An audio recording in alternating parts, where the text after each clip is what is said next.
I never imagined that a single drive home would change the course of my entire existence. My name is Marco DeLuca, and I was 42 years old when the line between life and death blurred before my eyes. What began as an ordinary Friday evening turned into a revelation that shook my soul to its core. I grew up in a quiet town in southern Italy, where cobblestone streets wound their way between pastel-colored houses. My father was a carpenter, my mother a seamstress, and together they built a life of sacrifice and discipline. Faith was present in our home, but it was muted: a candlelit prayer on Christmas, a whispered blessing at the dinner table, a ritual more than a living fire. As a child, I soaked in the scents of fresh bread from the village bakery, the laughter of friends playing soccer until the sky blushed into night. Life was simple, steady, and predictable. Yet as adulthood crept in, so did a restlessness I could never quite name. By my 40s, I had the kind of life most would envy. I taught literature and mathematics at a local school. I was married to Elena, the love of my life, and we had 2 children, Matteo and Giulia. Our home was filled with the rhythms of routine, school drop-offs, soccer matches, pasta dinners, and laughter echoing through the kitchen. I loved them dearly, yet something inside me always whispered, "Is this all there is?" I could not silence that whisper. Faith, the kind I'd heard preached in churches, felt distant. Jesus, to me, was more a historical figure than a living presence. That gnawing emptiness haunted me, though I did my best to bury it under responsibilities and family joy. It was a late Friday evening when everything changed. I had just picked up Elena's favorite pastries from the corner bakery. The streets were quiet, the stars smothered behind heavy clouds. The steady hum of my car engine was my only companion. Then, out of nowhere, glaring headlights filled my rearview mirror. The car behind me was weaving recklessly, moving far too fast for the narrow road. I gripped the steering wheel tighter, hoping he would overtake me, but instead he drew closer, his headlights blinding. My heart pounded. A sick unease washed over me, and then it happened. He clipped my rear bumper. Metal screamed. Tires screeched against asphalt. My car spun violently, colliding with the cold concrete barrier. The world slowed into fragments, shards of glass suspended in the air, the crunch of impact echoing like thunder. And then, silence. A suffocating, endless silence.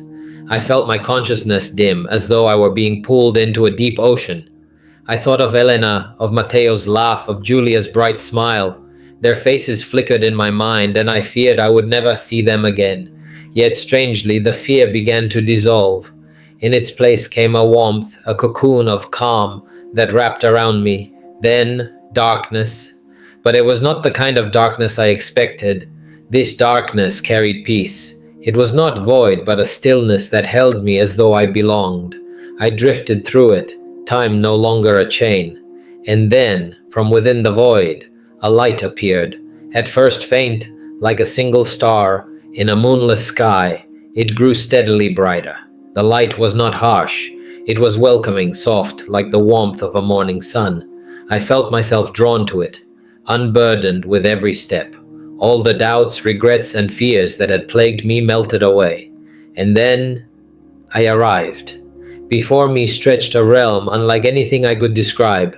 The ground beneath me shimmered like living glass. The sky was painted in hues of gold and silver that pulsed with unseen rhythms. In the distance rose a luminous city, its towers glowing as though lit from within. And standing there, radiant beyond description, was Jesus.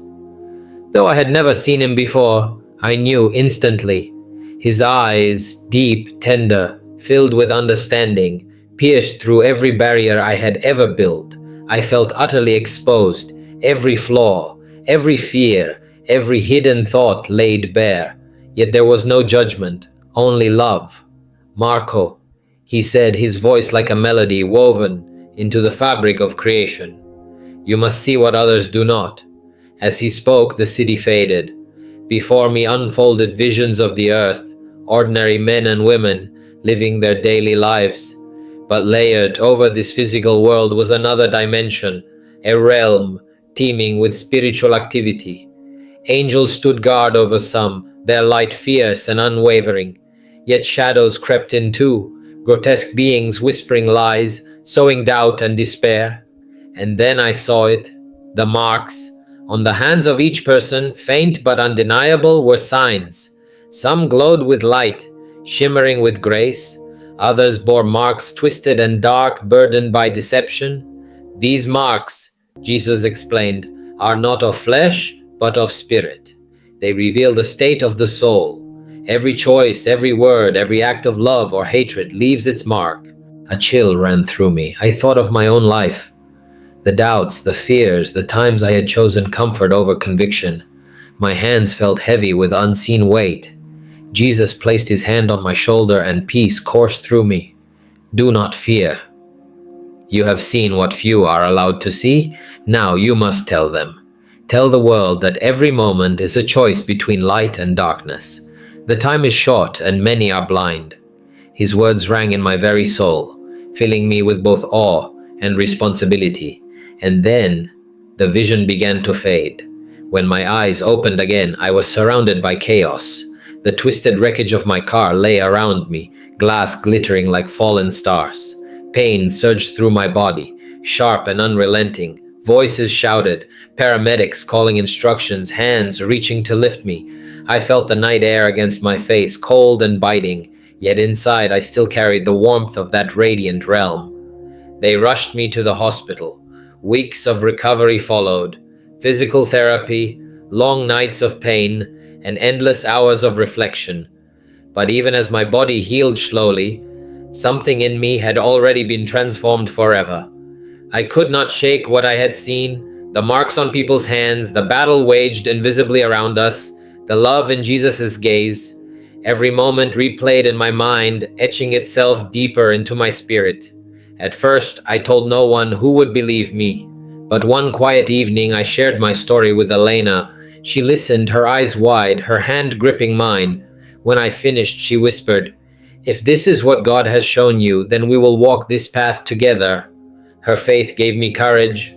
Slowly I began telling others, my children, close friends, then neighbors.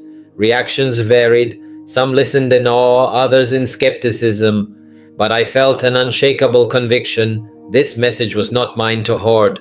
The marks are real. The battle is real. Elena and I began opening our home. We invited neighbors for coffee, for prayer, for honest conversations. At first it was small, just a handful of people sharing burdens and seeking light. But soon, word spread. Hearts that were weary, broken, or hungry for meaning began showing up at our door. I found myself speaking about what I had seen, the angels, the shadows, the eternal consequences hidden in everyday choices, not to frighten but to awaken, to show them that their lives carried weight beyond what they could see. Some nights I would feel inadequate. Who was I to carry such a message? I was just a school teacher, a father, a husband. But then I would remember Jesus' words. You are not called to save the world. That is my work. You are called to be a witness. That truth steadied me. Over time, I began noticing the spiritual hunger in people everywhere.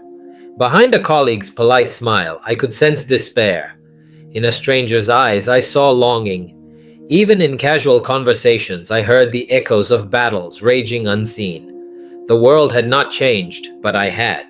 My eyes had been opened. One evening, after a small gathering at our home, a young man lingered behind. His voice trembled as he asked, "Do you really believe God can change someone like me?" I looked him in the eye, placed a hand on his shoulder, and said, "Not only do I believe it, I know it, because he changed me. And if he could do that for me, he can do it for you." That young man wept, and in that moment I understood. The mission Jesus gave me was not to preach perfection, but to bear witness to transformation, to tell others that light is stronger than darkness, that love is stronger than fear, and that every choice carries eternal weight. Now, years later, I still feel the fire of that night in my soul. I still see the marks, I still sense the urgency, and though the road has been filled with challenges, doubt, exhaustion, even ridicule, I hold fast to the memory of Jesus' gaze. the love that knew me completely and yet embraced me without hesitation. So I keep speaking, I keep telling the story, not because it is easy, but because it is true. And if you are hearing my words now, perhaps it is not by accident. Perhaps you too have felt that whisper in your heart. Is this all there is? The answer is no. There is more. Much more. There is a Savior who sees you, who knows you, who loves you beyond measure. And every moment, every choice is an invitation to bear the mark of His light.